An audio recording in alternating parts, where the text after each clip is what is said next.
Andrés Bzurovski and Sergio Fogel are the first billionaires from Uruguay, a tiny country of 3.5 million.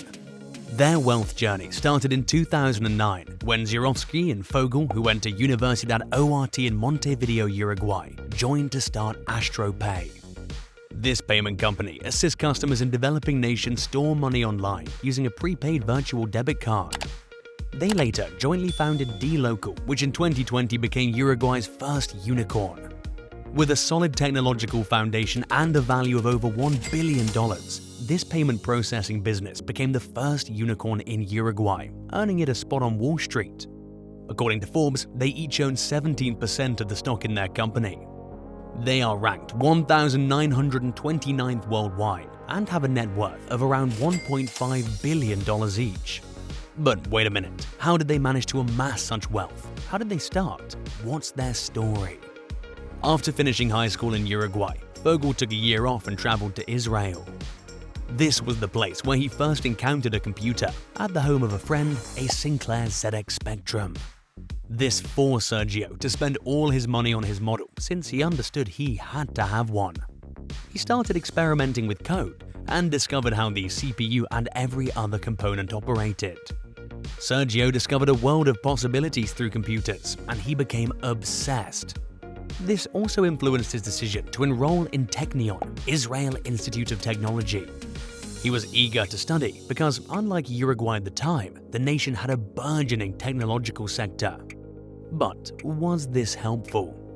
Luckily, after getting a master's degree in computer science in 1990, he got a job with IBM in Haifa as a researcher working on chip design and verification.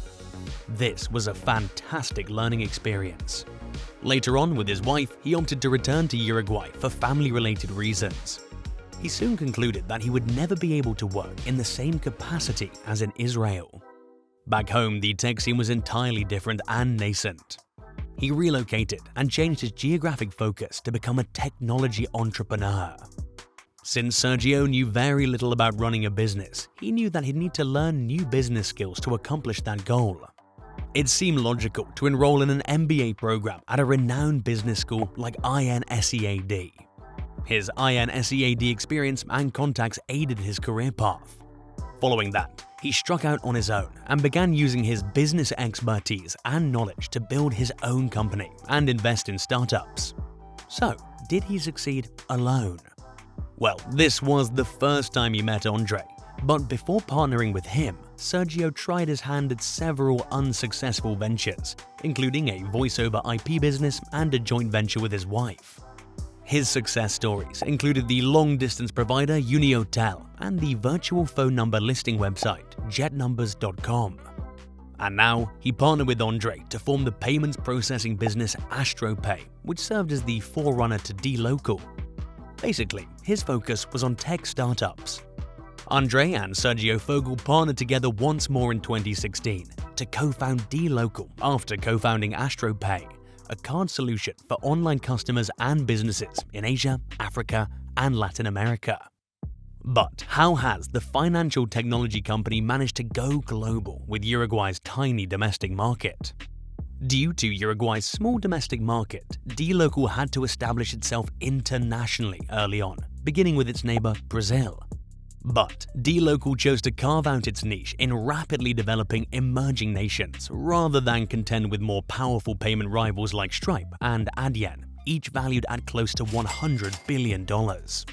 That approach has been successful in terms of both growth and profitability.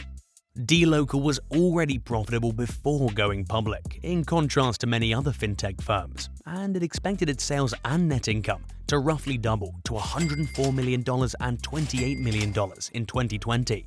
The high costs dLocal charges for its service are the secret to those profits. For instance, dLocal earns $4 on a typical $100 Amazon transaction, which is 4 times the industry standard for payment companies. Well, dLocal enables emerging market consumers to buy from developed market e-commerce enterprises and pay with their local finance sources. Their 2 most significant clients are Amazon and Microsoft, and as you can see, they bring value because of their high prices. You might be wondering, did dLocal encounter financial difficulties when it was first founded, as many other startup businesses do? Azar, currently dLocal's chairman, was one of the business's early investors. He had made a tidy profit in 2011 by selling Ireland's largest data center operator to a rival for $144 million. The first outside funding came in 2019 from General Atlantic, which had previously invested in the Dutch payments company Adyen. Profitability has existed for dLocal since its first year. However, before going public, none of their investment rounds were motivated by money. General Atlantic invested $200 million in dLocal in September 2020. 7 months later, the company closed a $150 million investment round with investors such as Alkion Capital Management, Tiger Global, and D1 Capital Partners, valuing the company at $5 billion. In June, when dLocal eventually went public with shares priced at $21, the market gave it a valuation of around $6 billion. Currently, the company's market capitalization has increased by 1,560% in just 2 years. The founding group relocated across borders to establish new offices as the business evolved. After spending 2 months in China, Kanovich moved to Israel, where Fogel had studied and spent 10 years living. On the other hand, Bzurovski, the company's chief technological officer, resides in Buenos Aires but has a property in Uruguay. The remaining executive team members are dispersed throughout California, Philadelphia, and Spain. But anyway, do you think their company is here to stay? No matter how many additional nations it enters, the youthful CEO of dLocal is convinced that Uruguay's compact cities and rolling plains will always be the foundation of the company's culture.